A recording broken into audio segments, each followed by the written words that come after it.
Hello, welcome back to Hybrid Unlimited, Garrett. Happy to have you here. Yeah, good to be here. I'm kind of the coolest guest that's ever been on this show, so... You're pretty popular, I'm not going to lie. Our fans really like you. I love it. What do you think? What do you attribute that to? Oh, God, what a question to ask. Maybe the dashing handsomeness.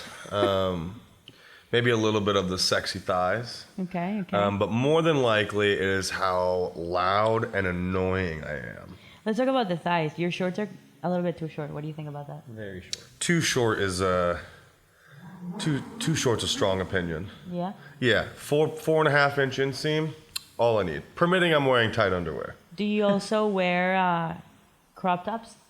Occasionally, not typically. Like, I do it more as a gimmick. Like, I have this super fucking sick Shawn Michaels. You know who Shawn Michaels is? The Heartbreak Kid? No. Everybody make fun of Stefi for that. I have this super sick Shawn Michaels, early 90s Heartbreak Kid. He's a pro wrestler. Crop top that I'll wear from time to time. Actually, I wore it to Matt's Halloween party. See, that's acceptable to wear it sarcastically. Yeah. But man, if you're a guy and you're showing up to a gym with a crop top, Disagree. You just have to be able to rock it. no. Because some people can rock it. No, nobody can rock it. I disagree. Nobody can rock it. Have you ever seen seriously. Russ Ori in a crop top? Don't think he rocks it. He rocks it. Russ, I love you, man, but crop tops on a guy are a big no for me. Simon? No. It started in football, actually. So when I was playing college football, it was big because your shoulder pads go up to here, and it's really hot, and you don't want a long, baggy shirt, so you'd cut Right, your but that's shirt. performance-based. Yeah, performance. Okay, it's different. So I'd wear it for football. For football, okay. Nick, what do you say? 19 years old. That's where Russ got it from. You got the V, go for it. Like the ab V? Yeah. That's a good point. No. That's a very good point. No. Your bottom abs have to fit the crop top. If you have a V and you're a muscular person with abs, you shouldn't have the need to flaunt them so much. Like, it should be obvious that if you have big arms and you're shredded, I can imagine what's underneath that. So is that how you feel about my short shorts? Like there's no need for me to wear them? Yeah. See, I don't wear them to show off my legs. I wear them because I hate wearing clothes. And it's I don't like anything touching my knees. And then it became, I was not the first, but I was very early on. You're a pioneer of the short shorts? In powerlifting, a little bit, for real. Because Wow. I wore, they call them short diapers. Because Right. I'd take my shorts and roll up my legs. I do remember you doing that. Yeah, and I got real sick of it. So I just started buying short shorts. And then boom, short shorts. So what's the brand of short shorts, your go-to short shorts brand? The good old Jordy Moffat bacon and barbells. All right. He literally essentially made them to the specs I asked for. 4.5 inch inseams, pockets, he makes some with heavier material, but usually a lighter material. I'm actually moving more towards a heavier sweat material. Short shorts are just the shit. You just gotta, I don't know, kind of feel disrespected right now. I mean, I do understand the comfort aspect of it because That's mainly what it is. I also wear short shorts and it's way more comfortable than wearing long shorts, so I do get it. Right. The only thing I don't really particularly like, especially when it comes to Instagram, is people, I always either get DMs or comments about a bulge. So I try, so that's why I wear the fanny pack. That's actually the reason I wear the fanny pack in public To most of the hide time. your bulge? To hide my bulge. Not that I have, nothing crazy.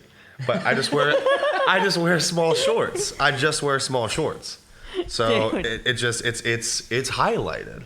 Especially if you're a red. Oh, that's why you don't wear a red singlet, Yo, do you imagine being that alpha that you have to hide your bulge with a fanny pack? It's not about, no, I'm not even saying anything about having the shorts are just small. The shorts are just small. All right? I'm going to get shredded for that one. I'm I'm serious. I'm going to get shredded for that And one. we're just getting started. We're just getting started. So why are you here in Miami? Say it again? Why are you here in Miami? Oh, well, I don't know if you know, but there's this event Yeah. at Hybrid Performance Method, Okay. and it's called the Hybrid Showdown. It's actually the fourth one that's ever been done. Yeah. So I did all the coordination for that this year. I'm the quote-unquote meet director. So this company came through, Hybrid, and they're putting up $60,000 to give to essentially the top 3 male and female athletes. They're giving $20,000 to the top male, top female, and then 7.5 to the seconds, and then 2.5 to the thirds. It's a lot of money to be pushing, but they're doing it. And I've been spending the last basically 10 weeks trying to coordinate all the little ins and outs. Who's going to be here? Who's going to be refereeing? What booths we're going to have? How many partitions I need? How much duct tape I need? Everything from the top to the bottom to figure out how to make this event go as smoothly as possible. And we'll see a big improvement from past year's events. We have a really good team in place. Some space restrictions, but that's just what's going to happen anytime you have an event of this size and in a facility like Hybrid. And but other than that, I think it's going to be an absolutely phenomenal event. Some really talented lifters coming out, some really new lifters coming out for the open day. One thing I really do love about the way you guys structure this event is doing the open day and the pro day. I think it opens the door for a lot of people on the open day to kind of get their name out there, show people what they're capable of. And then, obviously bringing all the high level competitors together with that kind of cash prize, while it may be hard to fill that roster, because you're getting the best of the best, you get the best of the best. So it's almost an advantage. This year on the pro day, there's about 35 lifters, and a lot of people think that seems small, but for a lot of people, it can be a deterrent, seeing an event with those types of names on it with 20K on the line. They're like, well, $20,000, who's not going to show up for that kind of money? So we got the biggest of the biggest guys pretty much who aren't super heavyweights competing in the event. So it's sleeves only. And it's sleeves only. It's the only turn, yeah. This and the WRPF's Showdown are the only sleeved only high-end money meets. And I don't believe the Showdown, at least from the same meet director is happening this upcoming year. So, depending on how the current goes, this could be the highest paid single meet of the year, which is a pretty big deal. It's a big deal. Yeah, hopefully we can keep, obviously increasing the payouts and continue improving the venues and the streaming and everything from here on. This was a weird year just because of COVID and everything still being kind of a bit up in the air and hard to coordinate, but hopefully if things go back to normal a little bit, next year will be bigger and better. Well, and too, that you mentioned the live stream. That's one of the biggest improvements people are going to see this year. We hired out a professional live stream production team. They've been working inside of powerlifting for a period of time. I was actually the first person they worked with inside of powerlifting via your guys' sponsorship money for the Hoosier Cup that I ran last summer. It was like essentially the same thing, just like a drug-tested event, smaller cash prizes, but we gave away combo racks. And we used them there, and now they've been at, they were at Jesse Burdick's Record Breakers. They were at quite a few other events, and they're just absolutely phenomenal. That's Ana Perez, and you'll see that they put together an amazing production. I had to put it all together myself for that Hoosier Cup, and that was frustrating. So I'm really excited not to have to do it myself for this one. But I think the live stream is going to be the biggest and most positive change this year. And I think live streams are what are kind of opening the door in powerlifting for it to become a more legitimate sport, because people aren't going to show up to powerlifting meets. Normal people aren't going to show up to powerlifting meets. So bringing that to the airwaves is going to be a very important factor in growing powerlifting into a professional sport, in my opinion. Hopefully regular people will start showing up more to powerlifting events. I think that, and it's something that we were talking about with Kratos, with a bigger kind of event that we wanted to put up, and it's just the experiences outside of watching people powerlift for 9 hours. I think that's what will draw a bigger crowd, just making it more about the experience, having good food, having good drinks, having music, making it more like a festival, fitness place, rather than just coming in to watch people squat, bench, deadlift. I think that's what's going to make the difference. Well, and ultimately too, challenging the mold of the efficiency of powerlifting meets and those types of things, because like nothing is worse than going to a meet with 50 lifters that takes 12 fucking hours. Yeah. You know, nothing is worse than that. Like No. nothing is worse than waiting 4 hours in between watching the same person squat and bench and then 4 hours per. 8 hours to watch the same person squat and then bench and deadlift. So that's the other big thing that I think is going to be a big change that will happen in time. Doing more. If you've ever seen how the USAPL does it, they do it in sessions.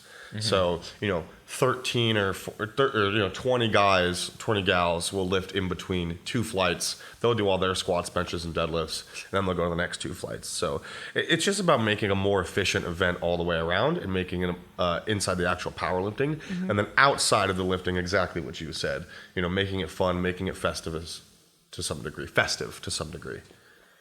And Yeah. being informative too, because if we want regular people to come in, we need to know that they don't really know what's going on. So if they walk in, how are they going to know what's going on? They should know who's going head to head, what the lifts mean. Like, I know going to sports just as a younger kid, whether it's an NHL game, NFL game, you get a pamphlet of like the roster of, what the season stats are prior to that. So you have a general idea of what's going on. Like, these are 2 good teams going against each other. Like in powerlifting, doing something like this podcast or even a pamphlet or showing the actual numbers on the live stream, if they hit white lights, things like that. It's like, we actually know what's going on. That's actually a phenomenal idea. What are those called? The pamphlets? Yeah, what are those called? When you go to like a basketball game, you get those pamphlets. There's a name for those. Pamphlets. No, it's not just pamphlets. There's a specific name for that.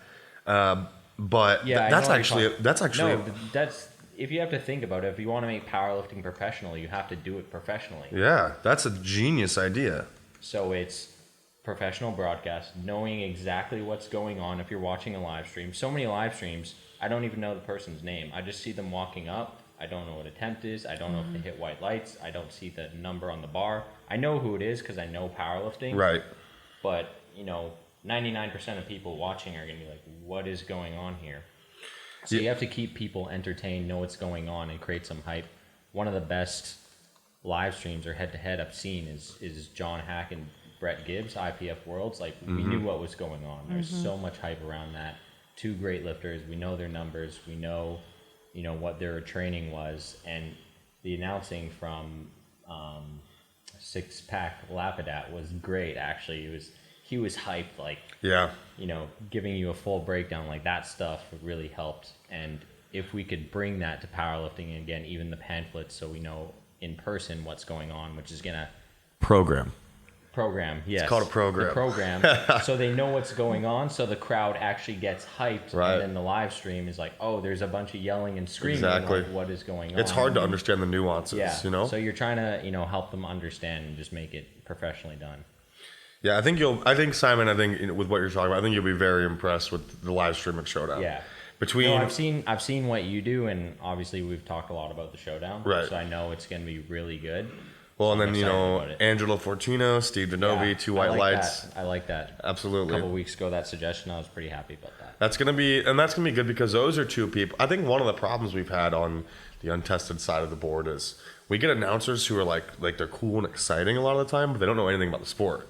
So it's very good to have that kind of classical play-by-play announcer and the what do they call the other announcer? The color. Oh, I forget. But it'd be very nice to have the classical commentating team, but they're actually informed on what's going on inside of the event. Exactly. Like a Joe Rogan for powerlifting or something like that. Yeah, to a degree. Like, we have to think we're he's kinda, next level. Yeah. When you watch Joe Rogan commentate a fight, the way he I was watching some highlights the other day, and someone did some wild like crescent kick or some spinning kick. I don't remember what it was, but he's like, he's lined up to get this kick, and one of the announcers like challenges him, and then boom, does it, gets a knockout, and it's one of the most amazing things. Somebody who has that kind of in-depth knowledge and understanding of the action right in front of you, and then to also verbalize it instantaneously. Oh man, what a guy! Exactly. But it makes it entertaining, and that's what that's why we watch sports, entertaining. And powerlifting, again, if you think of actually powerlifting, like, do you want to go, if you're talking to your friend, hey, do you want to go watch this guy do 9 lifts in 9 hours? Probably not. No, it's the stretch of time, but but many people, if not everybody, is interested in like a big lift. Exactly. You know, like for example, But they need to know it's a big lift and what is going on. Like last year, a bunch of the guys that I train with over at Daru's came to watch the lifts, and they were so stoked.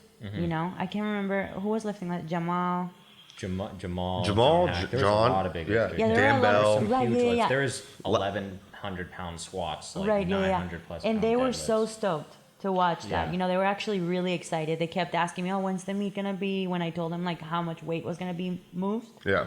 You know, so there's definitely an interest. It's just like the delivery of the event is just too stretched out. You know, and Yep. then not knowing like exactly who's winning or Yeah, you know. especially with calibrated plates too. Like Yeah. people who just It's walk hard in to and look they're at like, it and tell. Yeah. You have 500 pounds and it's like this. It needs much to on be the clear bar. how much. Yeah, it needs to be clear, like right there, how much weight's on the bar, and what the scoring is. Yeah. You know, Right. if they make that lift, what would that put Yeah. them at? You know, first place, second. For putting whatever like the weight up, we were actually still toying with the idea of adding a second television to our truss and just putting the weight above it at all times for the in-house spectators, because Yeah. the live stream will have that. Yeah. But the in-house spectators, like, and they'll have the MC, but like seeing something visually really changes the magnitude of what's going on. 100%. Yeah. And the scoring thing, seeing like the you know, like ascending score of what's happening as they do it, that's going to be the hard part, because people don't quite understand like a DOTS system or a Wilks system. You don't have to. Like the way that I envision it is like, say for example, there's 10 people in a flight, right? So it's like they're literally kind of like a NASCAR driving, where every lap they tell you like Just who's going where. Right. up and down. Yeah, You know, they just like move up and move Right. down, like based on their score, like that. that's what they did when I went to IPF Worlds. That's Yeah. what they did. You could see it, a huge projected screen. You hit a lift and you kind of like just see Yeah. people going up and down, which made it really entertaining. Yeah. Interesting. I'll take in all the ideas, man. Right. Yeah. Now. I have plenty of ideas myself that I've been trying to. One of them is a running score, Yo, do you have beer? but I have it. Yeah, Yeah? always, What kind? all the kinds. Do we have beer? Is there not shitty beer that people act like they like IPAs?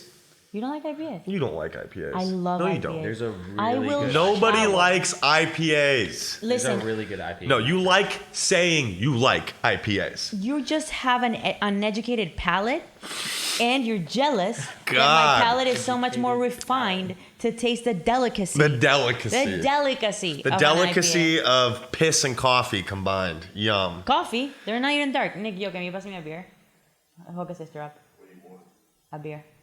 There's IPAs at the bottom or top in the bottle. Is there like lagers or not IPA? You know I'm what? pretty sure there's Coronas in there. I'll make a judgment call. You know what? If there's like you. a lighter IPA, I'll fucking have it. Okay. Lighter Thank you, What do Nick. you like? Coors Light? Coors Light? Well, it depends. If I'm at like a brewery, I typically get I like blondes, I like sours, I like some stouts. It just depends.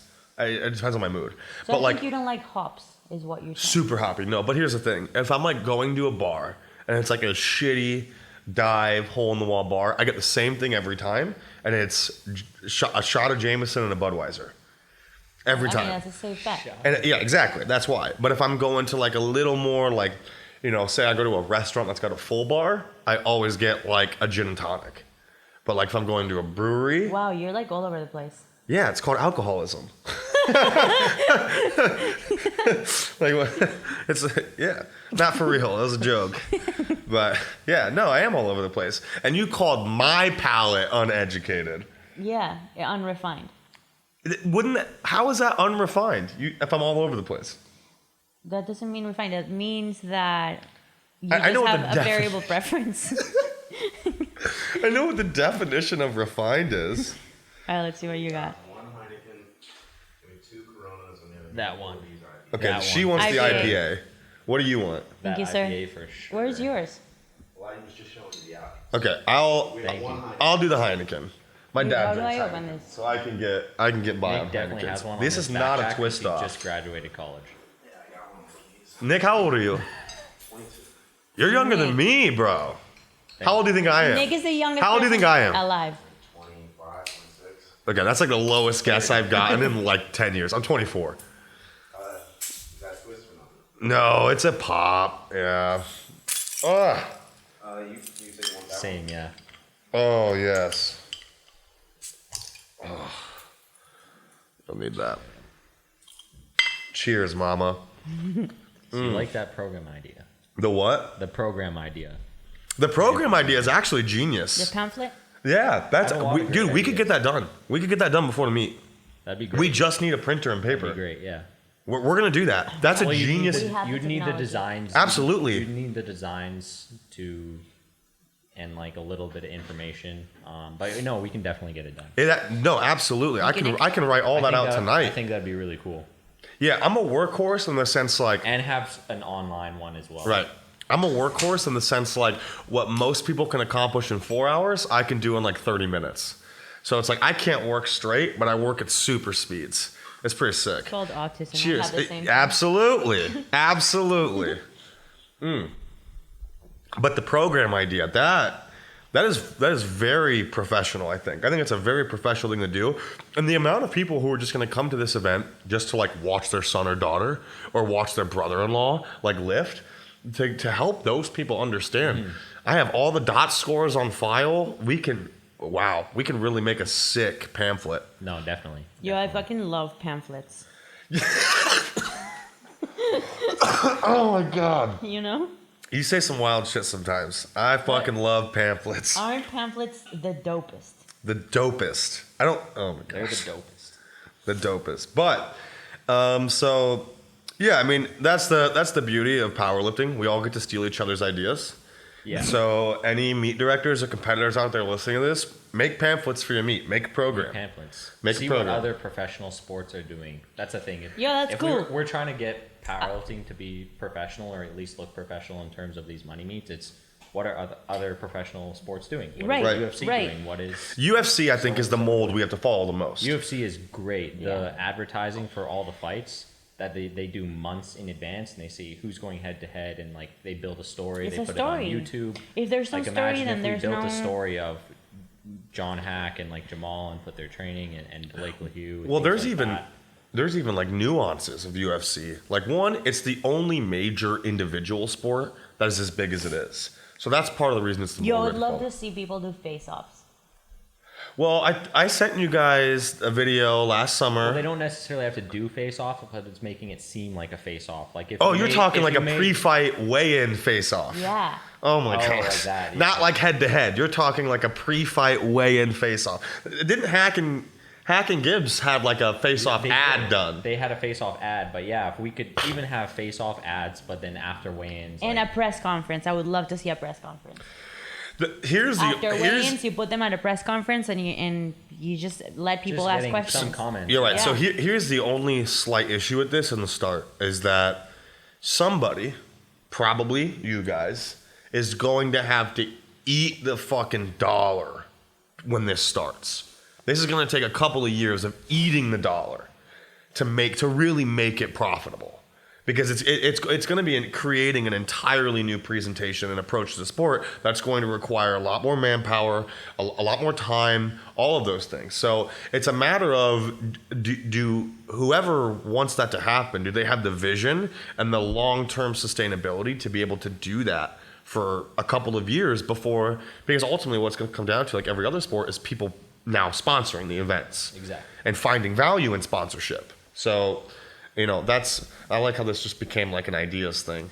That's Yeah. kind of what happens. I don't even see it as eating the dollar too, because I know putting things on paper and planning ahead is what is going to save that dollar. I think a lot of times Right. it's not planning ahead and you're losing money there. Like whether it's ordering something or doing something very last minute, like printing something last minute is even Right. going to cost us. Say if we had to hire a designer, now getting them to do it ahead of time, like on very short notice. So things Right. like that, and being so numbers, like I deal with numbers all the time, I can say, well, I love the idea of like a face-off. I wonder if that Yeah. could ever work. That'd be so fun. I wonder if that could like really work. I wonder if you could do it without being corny. I wonder if there's yeah, a way I to think do it without the being corny. John Hack, Brett Gibbs thing was That was cool. yeah. Great. And I haven't seen something like that since. I think listing more And stats. that one I think has well over 100. I mean, how you make it not corny is making sure that that the lifters that are doing the face-off take it seriously. Right. Like, don't go and laugh, don't like show up like making mockery of like the face-off. If you take it seriously, then other people are gonna. I liked your face-offs. My face-off? Your face-offs were awesome. Yeah. You should come to my fight. It's February 11th. He's here? Yeah. February 11th. I'll check the schedule, but I would love to. Yeah. I would love to. I'd absolutely love to.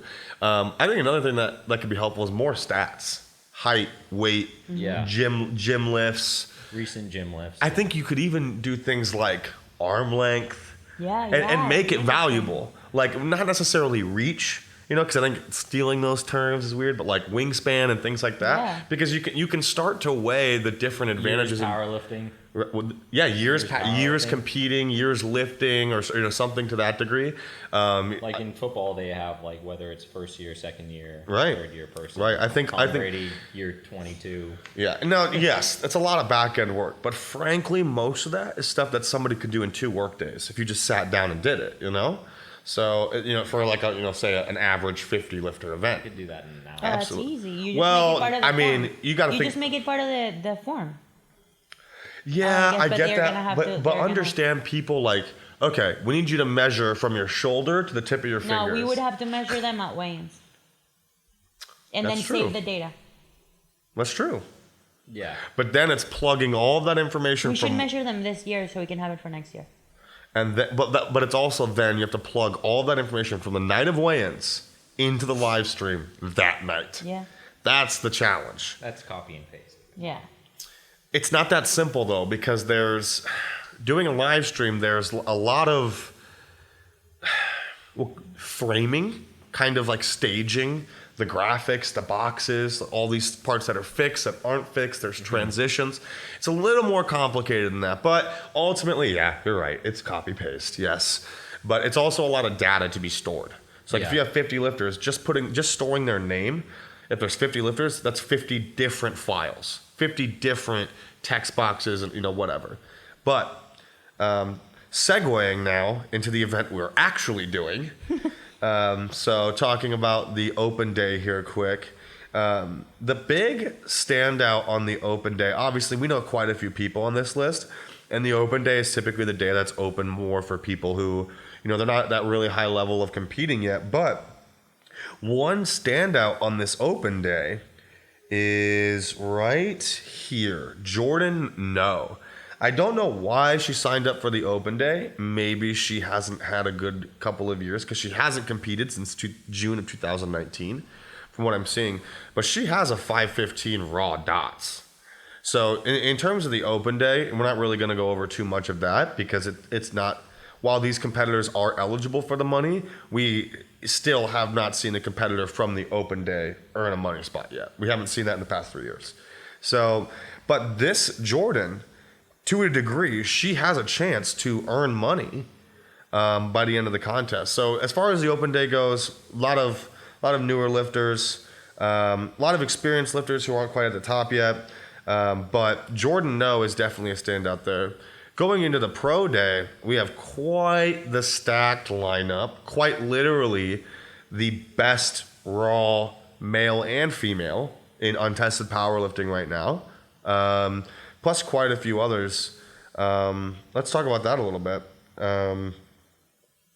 So looking at this form, we'll start at the base. We're going to talk about predictions. We're paying top 3 spots.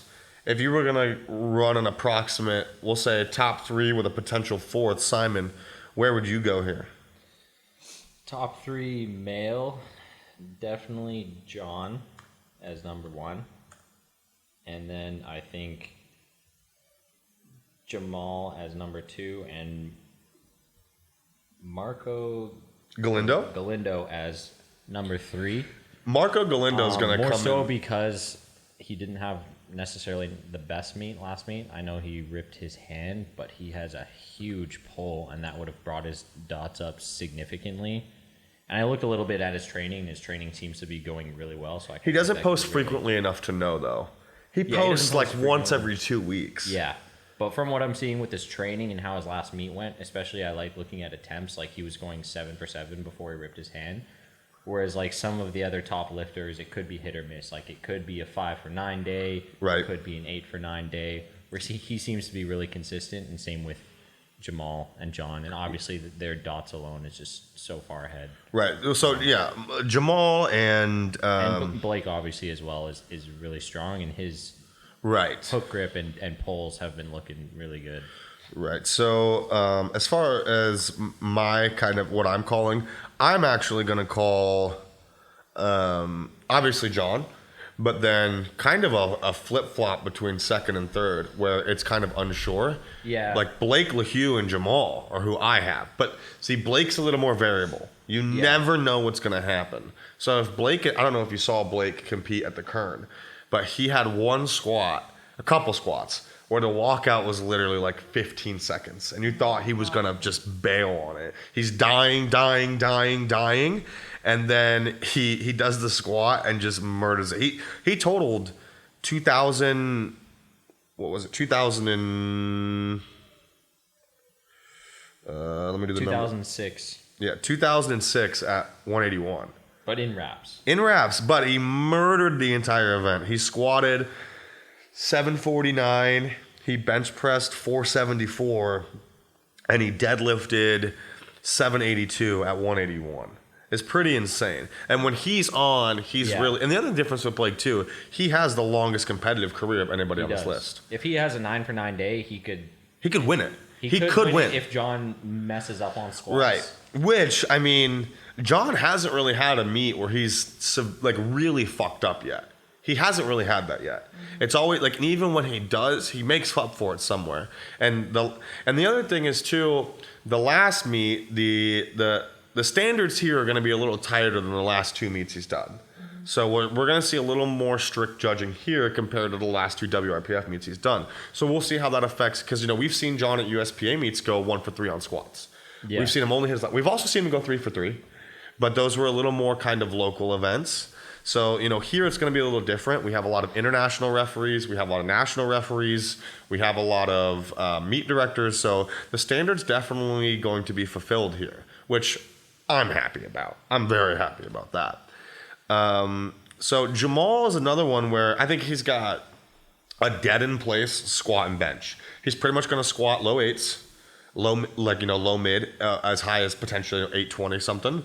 He'll bench a little over 5.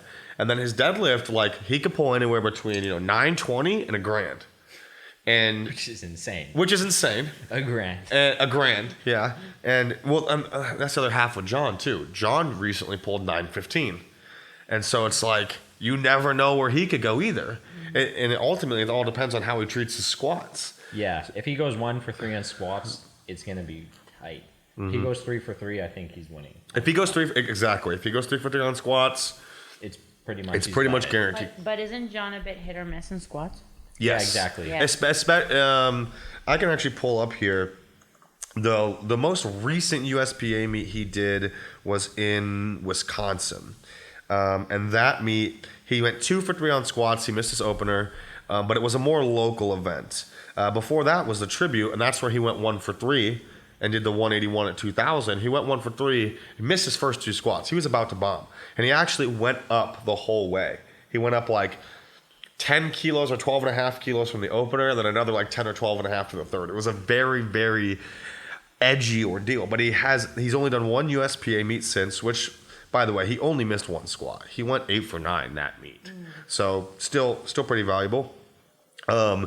And then again, kind of segueing back to Jamal, looking at Jamal's recent performances, he's missed a couple, his last meet, he only did 2 squats. He missed his 3rd bench and he missed his 3rd pull, and then had some issues with his grip on his opener. He ended the day 5 for 8. But the thing with Jamal is when Jamal is on, he is unreal. And the greatest example of that is the HYBRID Showdown. Yeah, 3. 2. Last February. He was on the whole day there, but I'm more so talking about the second one where he pulled that 970, because if I tell him to this day, if he were allowed to take a 5th attempt that day, or a 6th attempt, or a 7th attempt, he could have just kept going up and never missed anything. Yeah. He was so on that day, and since then he's never really been that on. But the thing is, that's kind of how this works. That's kind of how this sport works. You kind of get on for anywhere between a 1 and 4 meet run, and then you're kind of off for a while. And I mean, Stefi, you can attest to that with your competitive career. I mean, you had a little history of some depth problems and issues cutting weights and cutting weight, and then coming into meets, kind of undershot benches and things like that. But your meets where you were on, you were putting up a damn near mid 600 dot score, which is insane, by the way.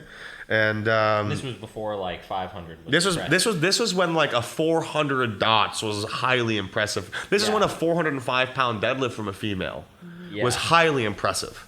And now we're seeing women pull over 5 at 148 regularly. We're seeing women pull over 6, not quite regularly, but it's not uncommon. So you can attest to that at this level of competitorship. It's hard to be on, but when you're on, you're a bullet. And so if Jamal has that day where he's on, we could see the tables turn. We could see Jamal potentially overtake John, because you got to think. And he has leverage with that pole. So much. He could just put on something. So much. Isn't that interesting how like the more experience you have, the longer you've been on the sport, the more variability you have between meets? Not the opposite. I almost don't even want to talk about it because I have fucked up so many meets. But it's crazy, right? Like it seems counterintuitive because I would think that the more experience you have, the more dialed in you are. For me, it's like the more you know your body and whatever. But it's like you can't even try to control all the things that could go wrong. Right. And even if you do, sometimes even if you do everything perfectly, you show up and like it's just not there. Well, yeah, too, and especially as you get to a strength level that's extremely outside the norm, you don't get to kind of take a normal approach to the actual comp day. The jumps are a little bigger. They're a little more variable. So like all of those things, they play in ways that you just can't account for. You can't. There's just more variables overall. It's money, big weight cut. Yep. Supplementation. That's where I'm really interested on the weight cut aspect. I think John's a little heavier. Because John's a little heavier and Jamal's pretty light. So yeah, Jamal's looking lean. I think this is the lightest Jamal has peaked in a couple of years. Jacked. Well, he is. But yeah, he's huge. He's all muscle. It almost looks like it's definitively his last meet at 198. Yeah, he's just getting bigger and bigger. Dude, have you seen his arms? Yeah, that dude has the biggest arms of any dude who's 5'10" I've ever met. They are so gigantic, bro. But yeah, so like even looking at, I would love to see him go up to like 242 and just conventional pull 1,000 like it's nothing.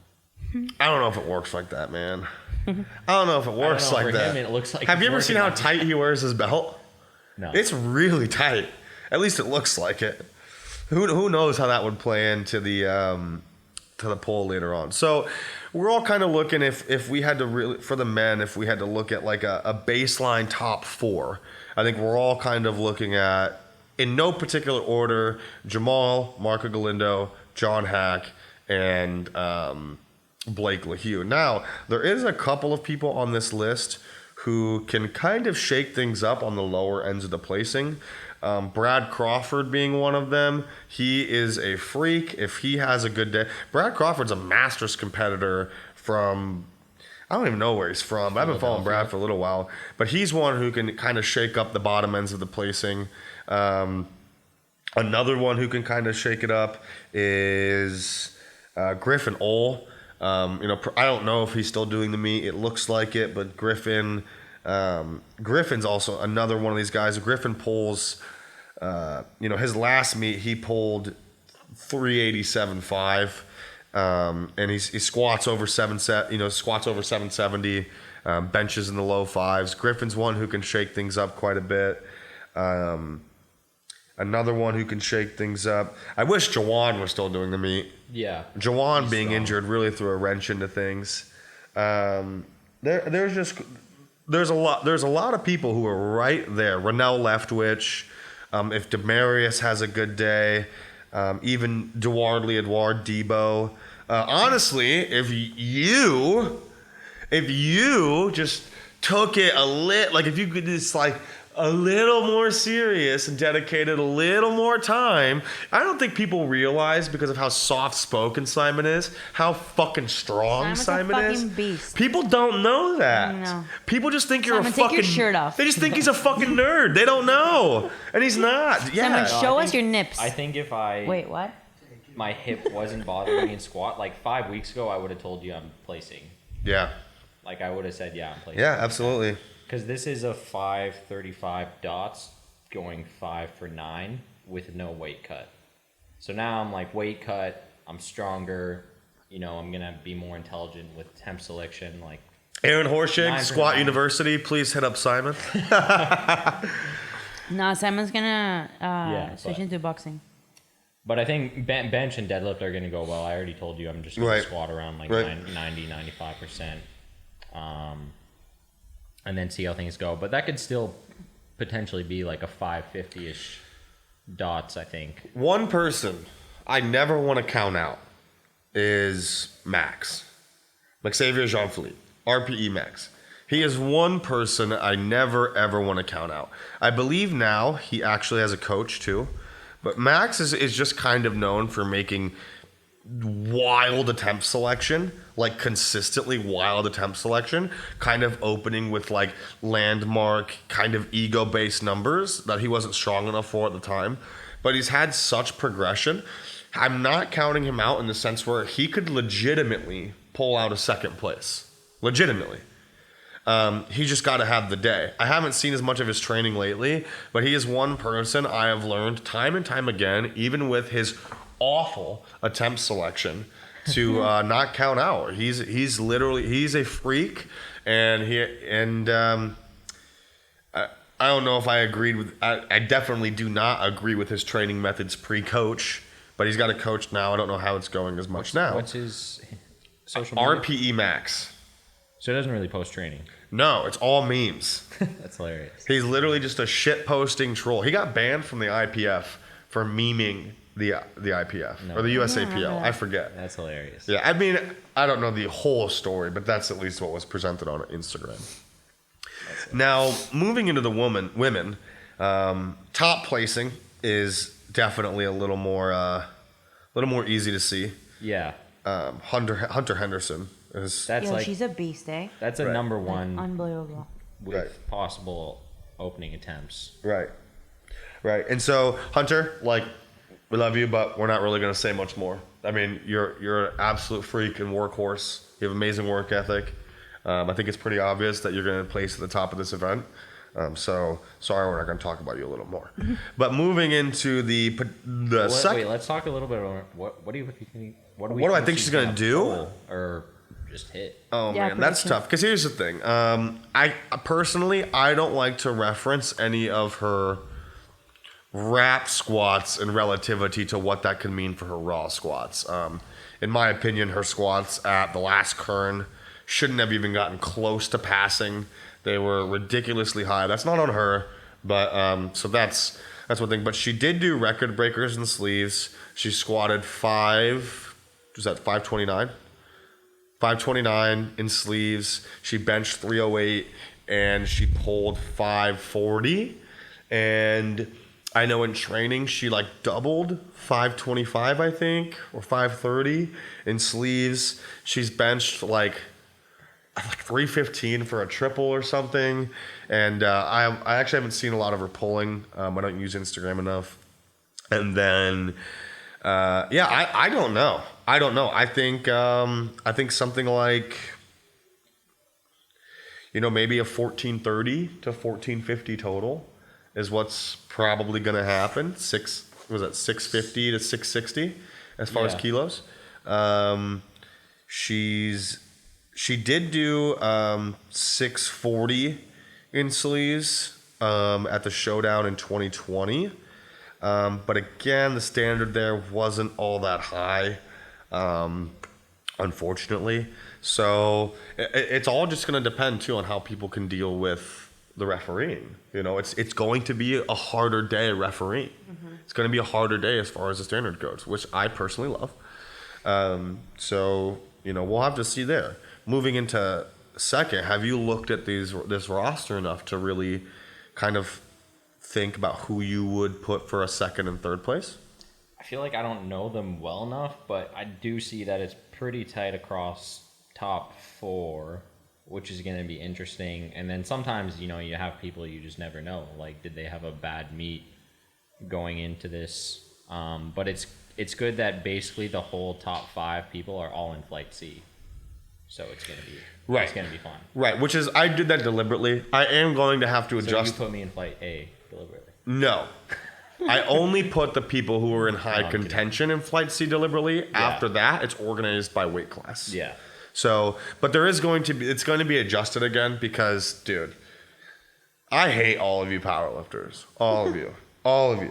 Because I sent the athlete email. It's a high level meet. We don't need an athlete email 4 weeks out. At least I thought.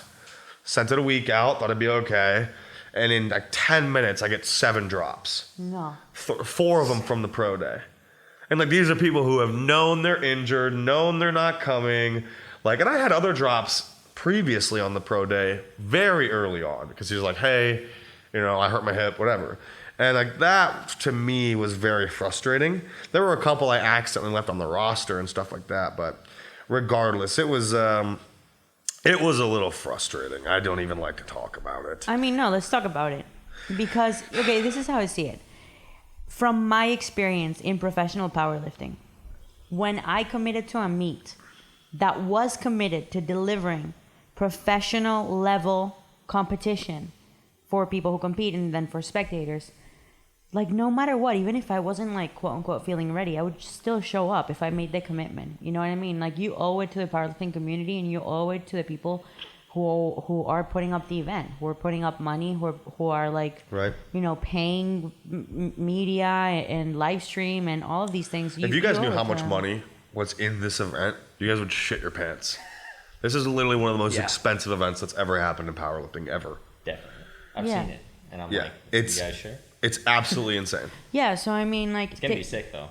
Right, but I think that's something, and that's why I wanted to talk about it. Like, take it into account as a lifter. If you personally want to see the sport progress, and you're competing in a pro day, and you've committed to competing in a pro day, and you don't really have a legitimate reason why you're not showing up, in a legitimate reason, I mean, like, something with your health is compromised, or something with like your family, a family death or something like that.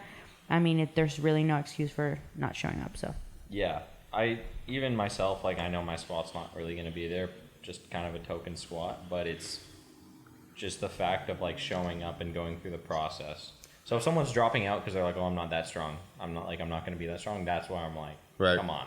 Yeah. The last meet I dropped out of. If that's the mindset, you're just never going to win in the first place. Yeah. Right. The last meet I dropped out of, I showed up and spotted and loaded.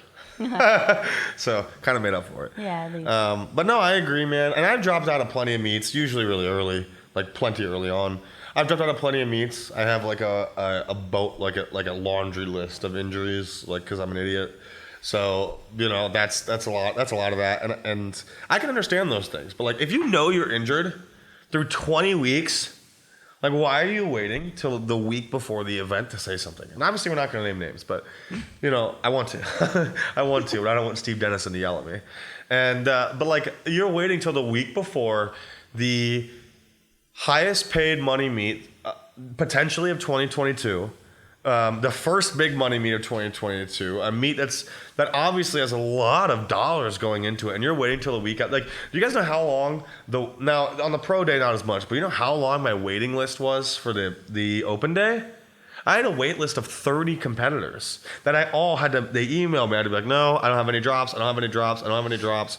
And then I don't get any drops till I got a couple 3 weeks out, but I don't see the viability in being like, hey, we're 3 weeks out. Do you want this spot now? And then a bunch of them 1 week out. It's just like, those are slots that could have been filled. Those are people who quite literally see competing at an event like this as like a literal dream. People see it that way. Mm-hmm. That's the passion that people have towards this sport. And yeah, I agree. I digress. Looking at second and third place, I kind of have 3 females who I think are all in the running. I have like a hard second of Whitney Baxley. I don't know if you've ever really looked into Whitney Baxley. She is a phenomenal competitor, pretty new. Let me pull up her numbers really fast. So Whitney started competing in early 2019. Her last meet didn't go well, but the meet before that, she squatted at 132. She squatted 380. She benched 198 and she pulled 518 at 132. She put up a 551 dots. And if things have progressed well, we can expect to see something like a 565, 575. So she's got a hard chance at second. The other one I'd put as like closely pushing the second place, if not overtaking it, would be Kirsten Skurlock. Kirsten did a 566. She's who I really have most likely at second, but I think Whitney's going to definitely give her a fight. She's who I really have. I mean, she squatted, I think it was 584 for a double in training this last time. In comp, she squatted 579. She's benched 348, which is insane. And she's pulled 568. And all this at 230. She is an absolute monster. She is so strong, so efficient. She lifts to a standard. So ultimately, I have it going Hunter, Kirsten, Whitney Baxley. Mm-hmm. But the kind of sneak-in competitor who I even actually messed up my initial placement of the final flight is Angelina Bennett. Angelina Bennett threw up a 539 dot score at her last event. But also, she's only done RPS and WRPF meets. So I don't know what that transfer is going to be as far as standard. We can pretty much guarantee a longer pause on bench, a more efficient and better judging on deadlift lockouts, and then obviously squat depth. Those are like the big four things that change as far as standard go. So that's going to be... Are you getting another beer? Is that what's happening? No, I'm so hot. I'm like trying to get distance from the pillows. You know what I mean? I can breathe on you. Yeah, I got real hot breath. Yeah, I'm not into that. Stop that. So Angelina is one who, if she has a good day and if she can, bring the standard with her, she's one who could definitely sneak into that third or second place as well. But ultimately, I have Hunter, Kirsten, and Whitney Baxley. Yeah, that looks solid. I guess she competed at the last Showdown 3. Yeah, Showdown 3. Yep. On that note, thank you guys for listening. I'm super excited to see how this meet actually turns out. Hopefully we can elevate the standard for professional powerlifting from now moving forward. Not hopefully, I mean surely. Slowly but surely. And how can people watch the meet? So the meet is going to be completely live streamed for free on the Hybrid Performance Method YouTube channel. We will have a link posted up for that here in the next couple of days. There's still some kinks we got to work out, but it will be up there for free. Should be a very high quality live stream. So subscribe to the Hybrid Performance Method YouTube channel in advance and make sure that you click the bell and make sure that you can see when we go live. You turn on your notifications for it. And then also, if you do plan on being in Miami at the event, for day one, tickets will be $15. For day two, they'll be $25, or you can purchase a weekend pass for $30. We will have a couple of different booths out here, including the Hybrid Legacy. The Hybrid Legacy apparel booth, and it's going to be a packed house in there. So prepare to be hot, but prepare to see some big lifts. Yeah, I'm excited. Thank you guys for listening, and I'll catch you guys on the next episode.